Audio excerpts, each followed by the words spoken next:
آج ہم انشاءاللہ اللہ سبحانہ وتعالی کے نام الملک پر بات کریں گے۔ الملک کا معنی ہے حقیقی بادشاہ۔ قرآن مجید میں اللہ سبحانہ وتعالی کا ارشاد ہے فَتَعَالَى اللَّهُ الْمَلِكُ الْحَقُّ لَا إِلَٰهَ إِلَّا هُوَ رَبُّ الْعَرْشِ الْكَرِيمِ، بس بہت بلند ہے اللہ جو سچا بادشاہ ہے، اصل بادشاہ ہے، حقیقی بادشاہ ہے، جس کے سوا کوئی الہ نہیں، کوئی معبود نہیں، عزت والے عرش کا مالک، عزت والے عرش کا رب۔ اگر دیکھا جائے تو دنیا میں جتنے بھی بادشاہ ہیں اللہ سبحانہ وتعالی ان سب کا بادشاہ ہے۔ وہ بادشاہ جس کے حکم پر تمام کائنات چلتی ہے، جو بلا روک ٹوک ہر چیز پر اپنا حکم نافذ کر سکتا ہے اور اسے اس میں کوئی روکنے والا نہیں۔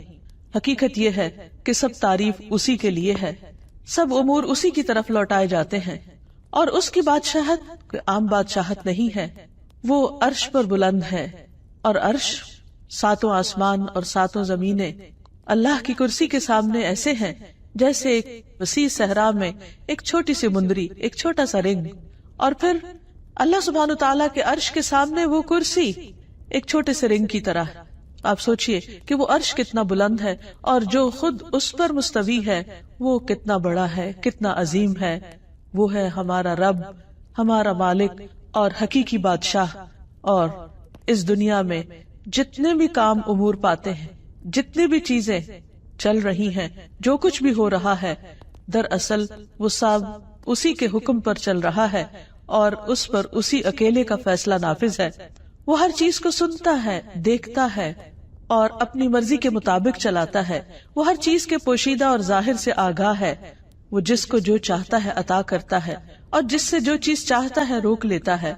وہ جس کو جیسے جتنا چاہے بدلہ دیتا ہے، جس کو چاہتا ہے عزت دیتا ہے، جس کو چاہتا ہے رسوا کر دیتا ہے، جس کو چاہتا ہے رزق دیتا ہے، اور جس سے چاہے رزق روک لیتا ہے، جس کو چاہے زندگی دیتا ہے، اور جس سے چاہے زندگی واپس لے لیتا ہے اور اس کو موت دے دیتا ہے۔ یہ ہے ہمارا رب، حقیقی بادشاہ۔ قرآن مجید میں سورۃ الحشر کی آخری آیات میں اللہ تعالیٰ فرماتے ہیں هو اللہ الذی لا الہ الا هو الملک، وہ اللہ جس کے سوا کوئی الہ نہیں، الملک حقیقی بادشاہ ہے، القدوس پاکیزہ نہایت پاک، السلام سراسر سلامتی، المؤمن امن دینے والا، المہیمن نگہبان، العزیز زبردست، غالب، الجبار سب پر غالب، المتکبر سب سے بڑا بن کر رہنے والا۔ سبحان اللہ پاک ہے اللہ، عما یشرکون ان سب چیزوں سے جنہیں وہ اس کا شریک ٹھہراتے ہیں۔ تو حقیقت یہ ہے کہ اللہ سبحانہ تعالیٰ کے ہیں اچھے اچھے نام، اور ان ناموں میں سے ایک خوبصورت نام الملک ہے۔ حضرت علی رضی اللہ عنہ کہتے ہیں کہ جب نبی صلی اللہ علیہ وسلم نماز کے لیے کھڑے ہوتے تو آغاز یوں کرتے اللہم انت الملک لا الہ الا انت، اے اللہ تو ہی بادشاہ ہے، تو ہی اصل بادشاہ ہے، تیرے سوا کوئی الہ نہیں۔ اور یہ اللہ کے رسول ہیں صلی اللہ علیہ وسلم جو اللہ سبحانہ تعالیٰ کی بادشاہت کا اعتراف کر رہے ہیں۔ آپ صلی اللہ علیہ وسلم نے یہ بھی فرمایا کہ اللہ تعالیٰ زمین کو مٹھی میں لے لے گا اور آسمانوں کو اپنے دائیں ہاتھ میں لپیٹ لے گا، پھر فرمائے گا انا الملک، انا الملک، میں ہوں اصل بادشاہ، میں ہوں اصل بادشاہ۔ اینا ملوک الارض، کہاں ہے زمین کے بادشاہ؟ اور اس دن بادشاہت صرف اور صرف اللہ ہی کے لیے ہوگی۔ الملک یومئذ للہ، آج حکومت، بادشاہت، اختیار، اقتدار، قبضہ سب صرف اور صرف اللہ کے ہاتھ میں ہے۔ نبی صلی اللہ علیہ وسلم نے فرمایا جب رات کا ایک تہائی حصہ گزر جاتا ہے تو اللہ تعالیٰ آسمان دنیا پر نزول فرماتے ہیں اور اعلان کرتے ہیں انا الملک، انا الملک، میں ہوں بادشاہ، میں ہوں بادشاہ، کون ہے جو مجھ سے دعا کرے تو میں اسے قبول کر لوں۔ یعنی بادشاہ حقیقی جو عرش عظیم کا مالک ہے وہ ہمیں پکارتا ہے اور ہم سے چاہتا ہے کہ ہم اس سے مانگے اور وہ ان سب کو عطا کرے جو وہ چاہیں۔ کون ہے جو مجھ سے سوال کرے کہ میں اسے عطا کروں؟ کون ہے جو مجھ سے بخشش مانگے تو میں اسے بخش دوں؟ اور یہ اعلان مسلسل طلوع فجر تک ہوتا رہتا ہے۔ اس وقت بھی اللہ سبحانہ تعالیٰ اپنا تعارف الملک کے طور پہ کرواتے ہیں کہ بندو یاد رکھو میں ہوں تمہارا حقیقی بادشاہ، اور جو حقیقی بادشاہ ہے وہ بادشاہ مطلق ہے، ایبسولوٹ اتھارٹی ہے اس کے پاس، وہ جو جب جیسے چاہے کرے. تبارک الذی بیدہ الملک وہو علی کل شیء قدیر. بہت برکت والا ہے وہ جس کے ہاتھ میں ہر چیز کا کنٹرول ہے، بادشاہت ہے، اور وہ ہر چیز پر پورا اختیار رکھتا ہے، پوری قدرت رکھتا ہے. سورۃ الفرقان میں اللہ تعالیٰ فرماتے ہیں الذی لہ ملک السماوات والارض ولم یتخذ ولدا ولم یکن لہ شریک فی الملک ولم یکن لہ شریک فی الملک، کہ اللہ سبحانہ وتعالیٰ وہ ہے کہ جس کے ہاتھ میں آسمانوں اور زمین کی بادشاہت ہے. یعنی وہ صرف زمین کا نہیں بلکہ آسمانوں کا بھی بادشاہ ہے، اور آسمانوں میں جو مخلوق رہتی ہے اور جو کچھ بھی اس نے بنایا ہے ان سب کا بادشاہ حقیقی ہے. وَلَمْ يَتَّخِذْ وَلَدًا، اور وہ ایسا بادشاہ ہے جس کا کوئی بیٹا نہیں ہے، کوئی اس کے اقتدار میں کہیں سے بھی شریک نہیں. وَلَمْ يَتَّخِذْ وَلَدًا وَلَمْ يَكُنْ لَهُ شَرِيكٌ فِي الْمُلْكِ، اور اس کی بادشاہت میں کوئی بھی شریک نہیں، یعنی مکمل اختیار رکھنے والا. دنیا میں بادشاہ یا جہاں بھی صاحب اقتدار لوگ ہوتے ہیں تو وہ بعض اوقات دوسروں کے مشورے کے ساتھ چلتے ہیں، دوسروں کی مدد کے ساتھ چلتے ہیں. ان کی حکومت کو چلانے کے لیے ایک فوج چاہیے ہوتی ہے، خزانہ چاہیے ہوتا ہے، لیکن اللہ سبحانہ وتعالی ہر چیز کے اوپر مکمل اختیار رکھتا ہے. اسے کسی کی بھی مدد اور کسی کے بھی خزانوں کی ضرورت نہیں، تمام کے تمام خزانے اس کے اپنے ہاتھ میں ہیں.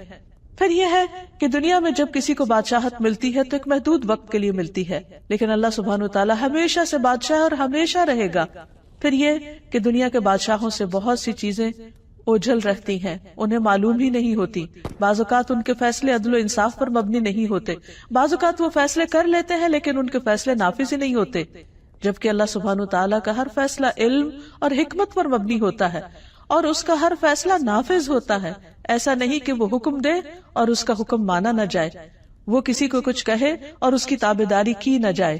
ہاں، وقتی طور پر اگر انسان کو کچھ اختیار حاصل ہے تو وہ بھی بہت محدود ہے اور اس کے بارے میں بھی اس سے پوچھا جائے گا.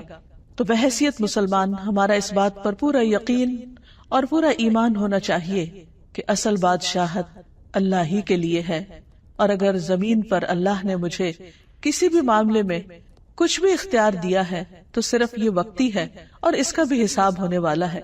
لیکن اللہ سبحانہ وتعالی ہی حقیقی بادشاہ ہے.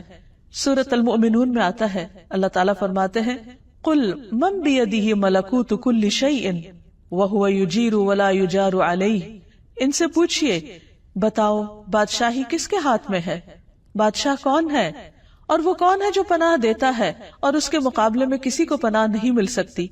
سورۃ یاسین میں اللہ تعالیٰ فرماتے ہیں فَسُبْحَانَ الَّذِي بِيَدِهِ مَلَكُوتُ كُلِّ شَيْءٍ وَإِلَيْهِ تُرْجَعُونَ. پاک ہے وہ اللہ، وہ ذات جس کے ہاتھ میں ہر چیز کی بادشاہت ہے، ہر چیز پر وہ چھایا ہوا ہے، ہر چیز پر غالب ہے، ہر چیز پر اس کا حکم چلتا ہے، اور تم سب اسی کی طرف لوٹائے جاؤ گے، اسی کے پاس پہنچو گے. پھر وہ تم سے حساب لے گا، تم سے پوچھے گا. اور جہاں تک اختیارات کا تعلق ہے تو دنیا میں جتنے بھی بادشاہ ہیں ان کے پاس جو بھی خزانے ہیں وہ محدود ہیں اور وہ ختم ہو جاتے ہیں، اور ان کو بھرنے کے لیے انہیں مختلف وسائل اختیار کرنے پڑتے ہیں، جبکہ اللہ سبحانہ وتعالی اس کو خرچ کرنے کے لیے کسی سے کچھ لینے کی ضرورت نہیں ہوتی. ایک روایت میں آتا ہے رسول اللہ صلی اللہ علیہ وسلم نے فرمایا اللہ کا ہاتھ بھرا ہوا ہے، اسے رات دن کی بخشش کم نہیں کرتی، وہ دن کو بھی دیتا ہے، وہ رات کو بھی دیتا ہے، اور یہ دینا اس کے خزانوں میں کمی نہیں کرتا. آپ نے فرمایا کیا تمہیں معلوم ہے کہ جب اس نے آسمان و زمین پیدا کیا اور جب سے پیدا کیے اس نے کتنا کچھ خرچ کیا، یعنی جب سے یہ دنیا بنی ہے اس نے کیا کچھ نہیں دیا، وہ دیتا ہی چلا جا رہا ہے. عام طور پر دنیا میں وقتی طور پر جب کسی کو اقتدار ملتا ہے یا بادشاہت ملتی ہے تو اس کے پاس جو بھی خزانہ ہوتا ہے یا خرچ کرنے کو ہوتا ہے وہ محدود ہوتا ہے، اور بعض اوقات خرچ کرنے کے بعد وہ ختم بھی ہو جاتا ہے، اور اس خزانے کو بھرنے کے لیے مختلف طرح کے ہیلے کرنے پڑتے ہیں. لیکن اللہ سبحانہ وتعالی کسی کا بھی محتاج نہیں، وہ دن رات خرچ کرتا ہے لیکن اس کے خزانوں میں کسی قسم کی کوئی کمی واقع نہیں ہوتی. رسول اللہ صلی اللہ علیہ وسلم نے فرمایا اللہ تعالیٰ کا ہاتھ بھرا ہوا ہے اور وہ اس میں سے دن رات خرچ کرتا ہے، لیکن تمہیں معلوم ہے کیا کہ جب سے اس نے آسمان و زمین پیدا کیے ہیں اس نے کتنا خرچ کیا ہے؟ اس نے بھی اس میں یعنی اس وقت سے خرچ کرنے نے اس میں کوئی کمی نہیں کی، یعنی اس کا ہاتھ پھر بھی بھرا ہوا ہے، وہ جتنا بھی دیتا چلا جائے اس کے خزانے کم نہیں ہوتے، وہ کسی کا محتاج نہیں، اسے کسی سے قرض نہیں لینا ہوتا، اسے کسی سے لے کر نہیں دینا، وہ پوری طرح مالک بھی ہے اور پھر بادشاہ بھی ہے۔ پھر فرمایا کہ اس کا عرش پانی پر ہے اور اس کے دوسرے ہاتھ میں ترازو ہے جسے وہ جھکاتا اور بلند کرتا رہتا ہے، یعنی جیسے جس چیز میں چاہے تصرف کرے، اسے کوئی روکنے والا نہیں ہے۔ اس کے برعکس بندوں کی بادشاہت بہت محدود ہے، وقت کے اعتبار سے بھی اور ان کے پاس جو اختیارات ہیں اس کے اعتبار سے بھی۔ لیکن کتنی حیرت کی بات ہے کہ ہم اگر دنیا میں کسی کے پاس کچھ بھی اختیار ہو تو اس سے فوراً مروب ہو جاتے ہیں، اس سے ڈرنے لگتے ہیں، اس کی مرضی کی بات کرنے لگتے ہیں۔ لیکن اس کے برعکس اللہ سبحانہ وتعالی جو پوری کائنات کا بادشاہ ہے اور ہر چیز کا اختیار اس کے پاس ہے، ہم اس سے ڈرتے نہیں، اس کے آگے جھکتے نہیں۔ یہ کس قدر ناسمجھی کی بات ہے، اور بات وہی ہے جو اللہ سبحانہ وتعالی نے خود فرمائی، وَمَا قَدَرُ اللَّهَ حَقَّ قَدْرِهِ، انہوں نے اللہ کی قدر ہی نہیں کی جیسا کہ حق ہے اس کی قدر کرنے کا۔ وَالْأَرْضُ جَمِيعًا قَبْضَتُهُ يَوْمَ الْقِيَامَةِ، اور زمین ساری کی ساری اس کے قبضے میں ہوگی قیامت کے دن۔ وَالسَّمَاوَاتُ مَطْوِيَّاتٌ بِيَمِينِهِ، اور آسمان اس کے دائیں ہاتھ میں لپٹے ہوئے ہوں گے، یعنی ہر چیز اس کے قبضہ قدرت میں ہے، اختیار میں ہے۔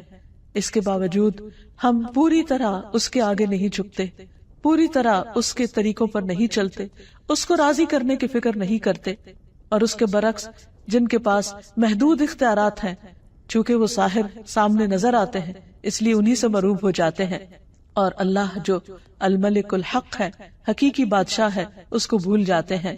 پھر آپ دیکھیے کہ اللہ سبحانہ وتعالی جیسی قدرت بھی کسی کے پاس نہیں۔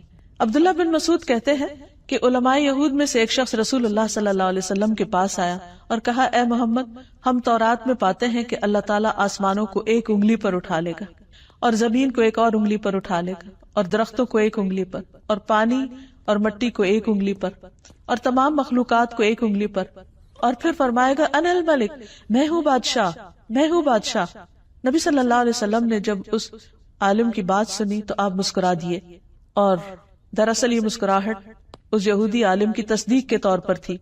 پھر آپ نے یہ آیت تلاوت فرمائی، وَمَا قَدَرُ اللَّهَ حَقَّ قَدْرِهِ وَالْأَرْضُ جَمِيعًا قَبْضَتُهُ يَوْمَ الْقِيَامَةِ وَالسَّمَاوَاتُ مَطْوِيَّاتٌ بِيَمِينِهِ سُبْحَانَهُ وَتَعَالَى عَمَّا يُشْرِكُونَ، اور ان لوگوں نے اللہ کی قدر نہیں کی جیسا کہ اس کی قدر کرنے کا حق ہے، اور ساری زمین قیامت کے دن اس کی مٹھی میں ہوگی، اس کے ہاتھ میں ہوگی، اور آسمان دائیں ہاتھ میں لپٹے ہوئے ہوں گے۔ وہ ان لوگوں کے شرک سے بالکل پاک اور بلند تر ہے، یعنی لوگ اللہ سبحانہ وتعالیٰ کی عظمت کو اس طرح محسوس نہیں کرتے جس طرح کرنا چاہیے۔ پھر یہ بھی یاد رہے کہ اللہ سبحانہ وتعالیٰ کی بادشاہت میں کبھی بھی کسی قسم کی کوئی کمی نہیں آئے گی۔ اللہ تعالیٰ فرماتے ہیں، اگر تم سب اولین و آخرین، یعنی سارے کے سارے انسان، اور نہ صرف یہ کہ انسان بلکہ جن بھی، کہ تمہارے اول پہلے انسان سے لے کے آخری انسان تک، اور تمام کے تمام جن پہلے جن سے لے کر آخری جن تک، تم سب اس آدمی کے دل کی طرح ہو جاؤ جو سب سے زیادہ تقوی والا ہو، تو بھی تم میری سلطنت میں کچھ اضافہ نہیں کر سکتے۔ یعنی عام طور پر انسان یہ سمجھتا ہے کہ جب وہ عبادت کرتا ہے یا اللہ کی بندگی کرتا ہے یا کوئی بھی اس کی خاطر کام کرتا ہے تو شاید وہ اللہ تعالیٰ کو فائدہ پہنچاتا ہے، حالانکہ ایسا نہیں ہے۔ اللہ تعالیٰ فرماتے ہیں کہ اگر تم سارے سجدے میں بھی پڑے رہو تو اس سے میری حکومت، میری بادشاہت میں کچھ اضافہ نہیں ہوگا۔ اسی طرح اے میرے بندو، اگر تم سب اولین و آخرین، جن و انس، ایک آدمی کی طرح ہو جاؤ جو سب سے زیادہ بدکار ہے، تو پھر بھی تم میری سلطنت میں کسی قسم کی کوئی کمی نہیں کر سکتے۔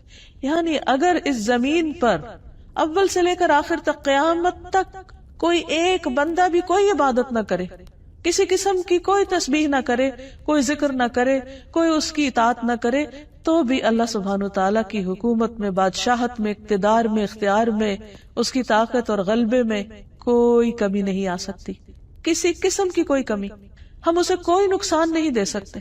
تو پھر یہ سب کچھ اصل میں خود ہمارے اپنے ہی فائدے میں ہے۔ جب ہم اللہ تعالیٰ کی عبادت کرتے ہیں اس کو تو کچھ نہیں ملتا، لیکن یہ عبادت ہمارے لیے باعث سعادت ہوتی ہے۔ جب ہم اس کا ذکر کرتے ہیں تو اس کو کچھ نہیں ملتا، اس لیے کہ زمین و آسمان کی ہر چیز اس کی تسبیح کر رہی ہے، لیکن یہ تسبیح اور یہ ذکر خود ہمارے اپنے دلوں کی تسکین کا باعث بنتا ہے۔ اس لیے بندہ جب بھی اللہ سبحانہ وتعالیٰ کی طرف رغبت کرے تو اس سے ڈرتے ہوئے اور اس سے امید رکھتے ہوئے، اس سوچ کے ساتھ نہیں کہ میں اپنی عبادت سے اس کو کچھ فائدہ پہنچانے چلا ہوں۔ پھر فرمایا اے میرے بندو، تم سب اولین و آخرین، جن و انس، ایک صاف چٹیل میدان میں کھڑے ہو جاؤ اور سب مجھ سے مانگو، اور میں تم سب کو وہ سب کچھ دوں جو تم مانگ رہے ہو۔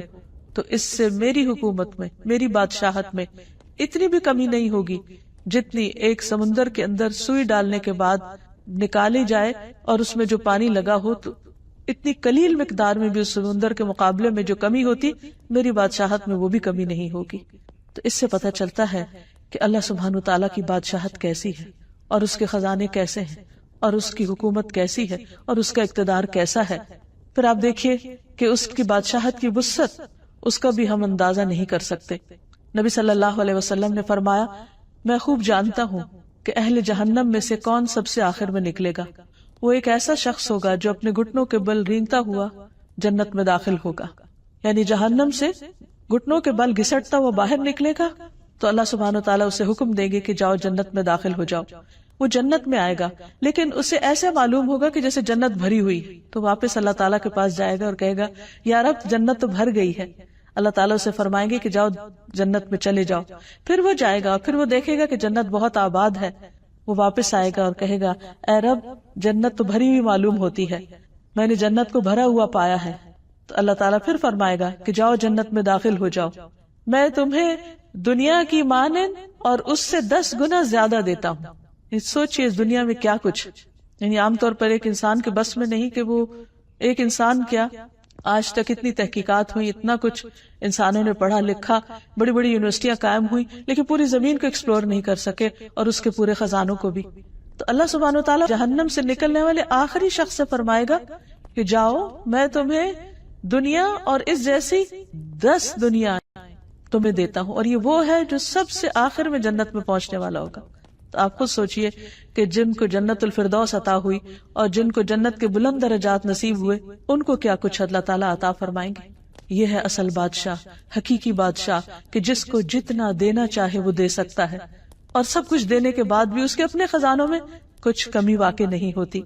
تو وہ شخص اس پر بہت حیران ہو جائے گا اور کہے گا کہ یا رب تو مجھ سے مذاق کرتا ہے، واقعی اتنا کچھ، یعنی اسے یقین نہیں آئے گا کہ اتنا کچھ بھی مل سکتا ہے۔ تو اس بات پر نبی صلی اللہ علیہ وسلم جب یہ بیان کر رہے تھے تو آپ بھی ہنسنے لگے اور آپ کے سامنے کے دندان مبارک ظاہر ہو گئے، اور آپ کہا کرتے تھے یہ جنت میں سب سے کم درجے والے کا حال ہے، سب سے کم درجے والے کا۔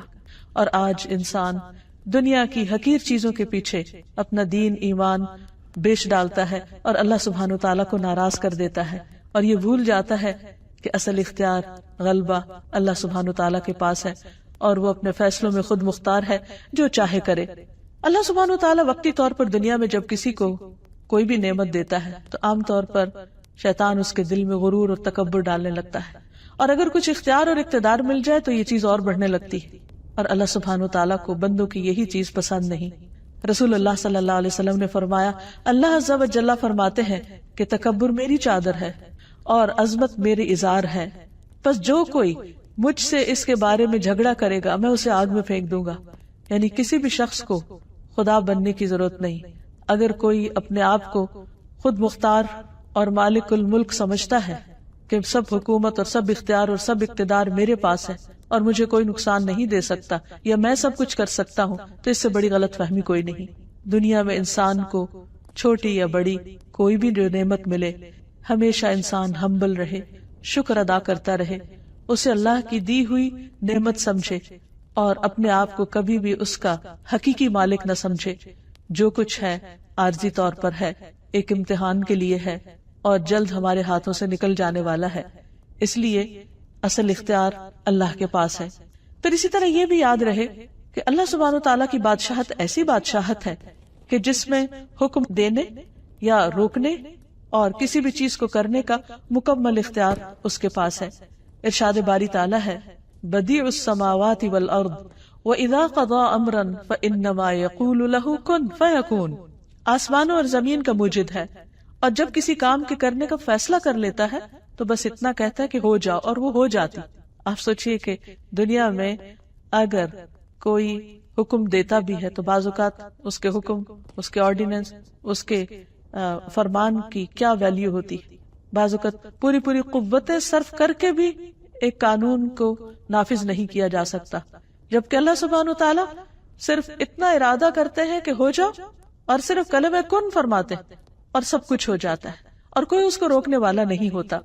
اور اسی لیے ہم ہر نماز کے بعد جو دعا پڑھتے ہیں یا پڑھنے کا حکم دیا گیا کہ اللہم لا مانع لما اعطیت ولا معطی لما منعت ولا ينفع ذا الجد منک الجد، اے اللہ جسے تو دے اسے کوئی روکنے والا نہیں، اور جس سے تو روک دے اسے کوئی دینے والا نہیں، اور کسی مالدار کو اس کا مال تیری بارگاہ میں کوئی فائدہ نہ دے سکے گا۔ یعنی اگر دنیا میں کسی کے پاس کچھ بھی ہے تو وہ دنیا ہی کے چند دن کے فائدے کے لیے ہے، آخرت میں وہ مال دے کر اللہ کو راضی نہیں کر سکتا۔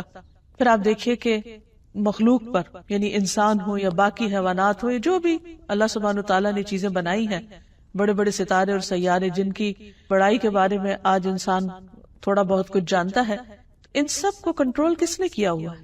ان سب پر کس کا حکم چل رہا ہے؟ اور کس نے ان کے لیے جو ضابطہ بنایا اس پر وہ مکمل طور پر پابند بھی ہیں اور اس میں کسی قسم کی کمی بیشی نہیں کرتے۔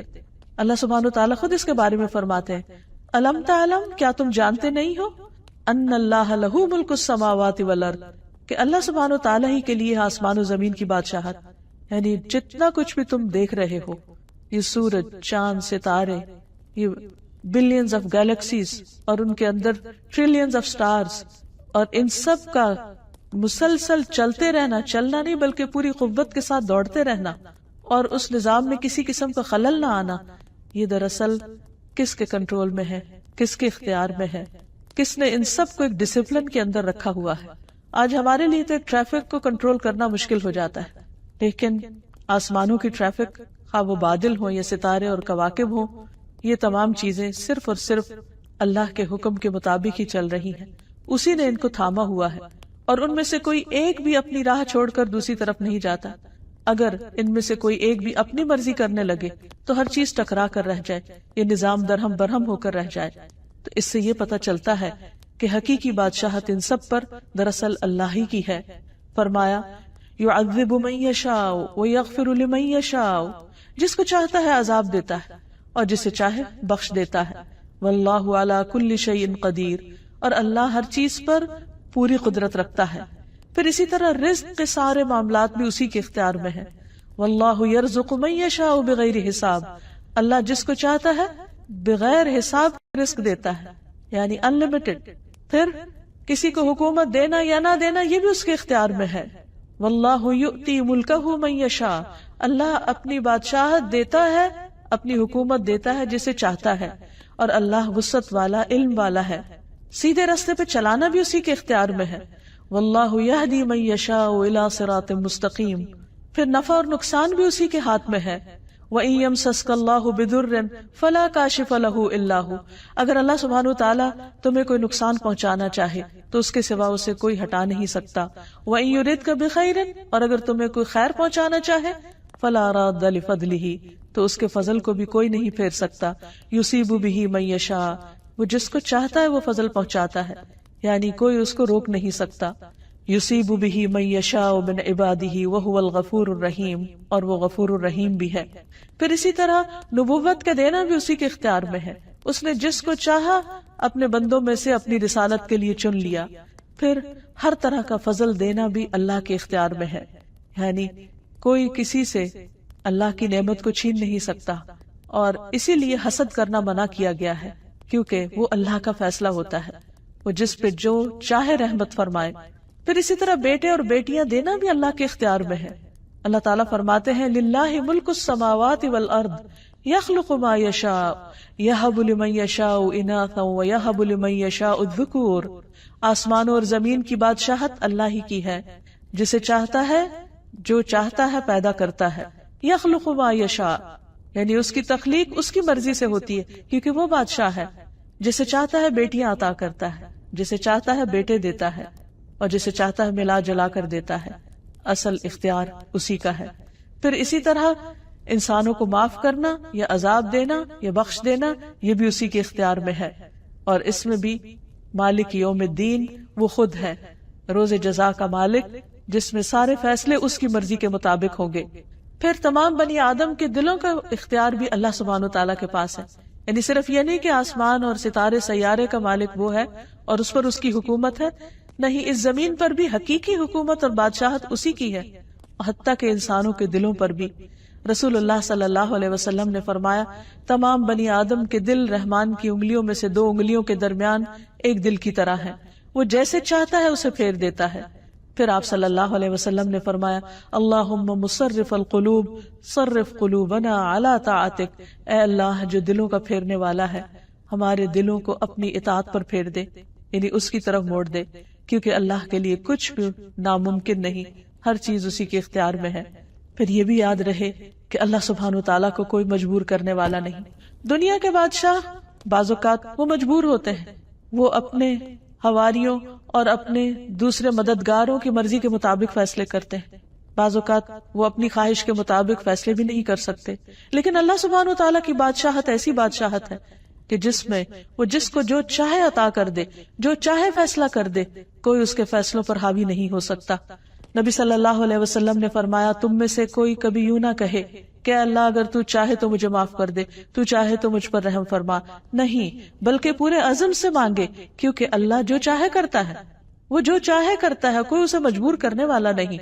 اس لیے اس سے خوب اچھی طرح پورے یقین اور اعتماد کے ساتھ مانگو. اور ایک اور چیز یہ کہ اس کی بادشاہت ایسی بادشاہت ہے جس میں وہ ظلم نہیں کرتا.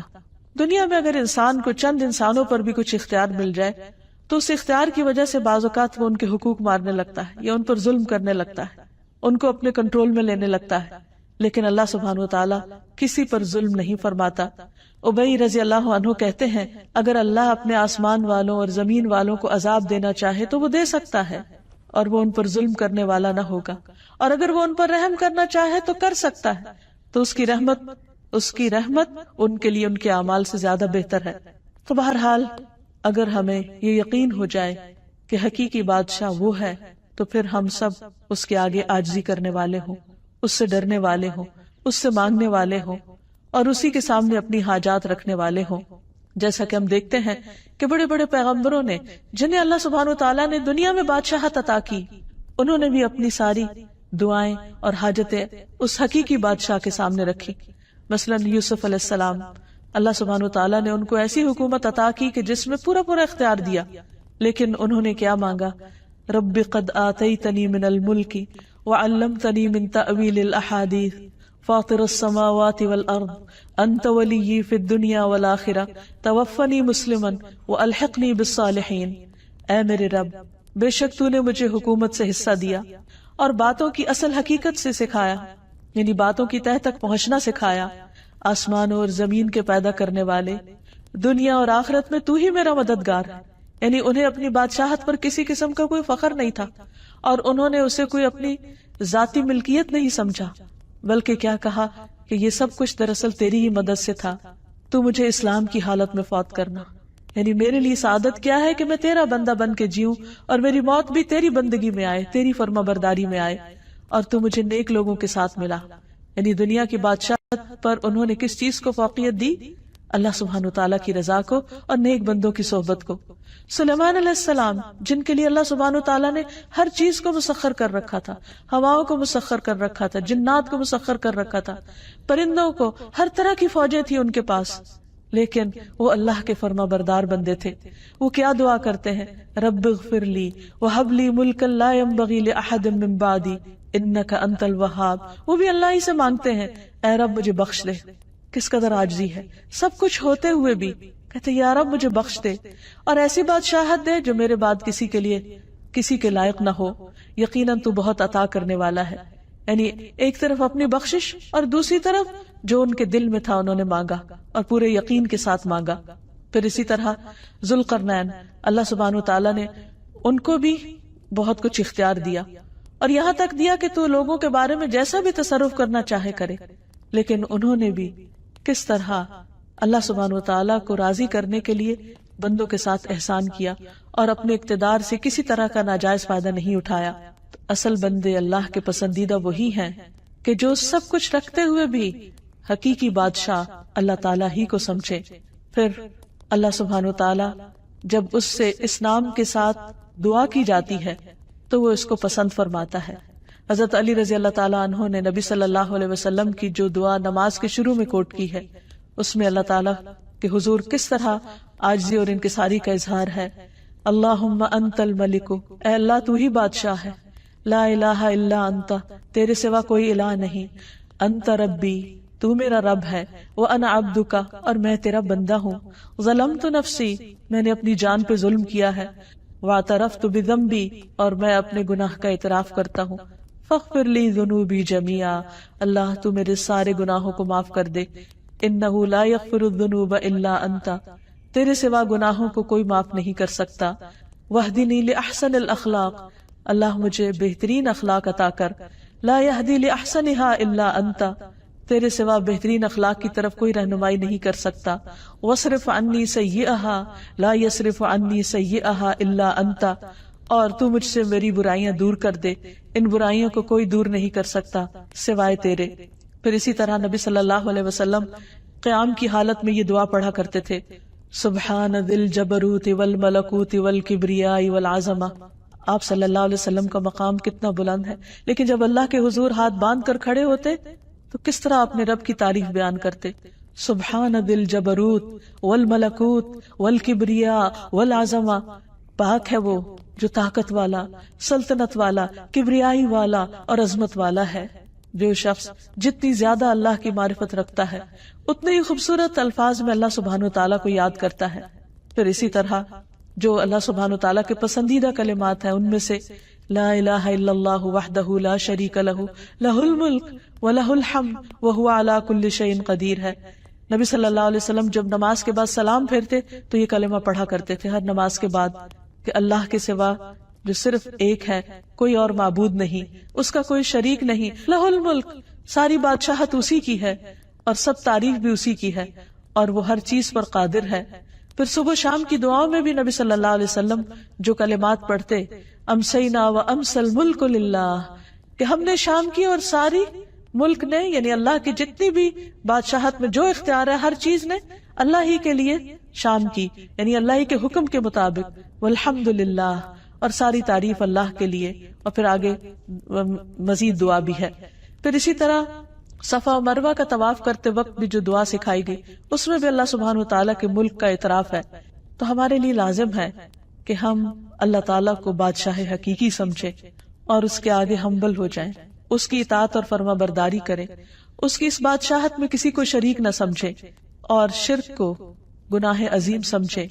اللہ کے سوا کسی اور کو اختیار والا نہ سمجھے، کیونکہ سب کے پاس جو بھی اختیار ہے وہ محدود ہے اور حقیقی معنوں میں دینے والا اللہ سبحانہ وتعالیٰ ہے. اور اس سے شدید محبت کرنے والے ہوں، کیونکہ وہ ہر چیز کا مالک ہے، دنیا کی بھی اور آخرت کی بھی. اور پھر اس سے ملاقات کا شوق بھی ہمارے اندر ہو. جب دنیا میں کسی بڑے انسان کے بارے میں ہم سنتے ہیں تو اس سے ملنے کا شوق ہوتا ہے، اس کے قریب ہونے کا شوق ہوتا ہے. لیکن کیا ہم اللہ کی بڑائی کو سمجھتے نہیں کہ اس کے قرب اور اس کی ملاقات کا کوئی شوق نہیں ہمارے دل میں؟ نہیں. اگر ہم واقعی اس کی عظمت کو پہچان جائیں تو پھر اس سے ملاقات کا شوق بھی ہمارے دل میں ہو اور اس کا قرب بھی چاہیں. اور اس کا قرب نماز کے ذریعے حاصل ہوتا ہے. اس نے خود ہمیں بتا دیا واسجد واقترب، سجدہ کرو اور قریب ہو جاؤ، کیونکہ وہ عظیم بادشاہ ہے اور جب اس کو خوش کر دیں گے تو وہ ہمیں خوش کر دے گا. جیسے موسیٰ علیہ السلام اپنی قوم سے آگے آگے فوراً اللہ سبحانہ تعالیٰ کی طرف بڑھے. اللہ تعالیٰ نے پوچھا کہ کیا چیز تجھے سب سے پہلے آگے لے آئی؟ وہ کیا چیز تھی جو انہیں اللہ سبحانہ تعالیٰ کی طرف دوڑا رہی تھی؟ اس کی ملاقات کا شوق تھا. تو اللہ سبحانہ تعالیٰ ہم سب کو اپنی ملاقات کا شوق دے اور اپنی عظمت کا احساس دے. وآخر دعوانا ان الحمد للہ رب العالمین.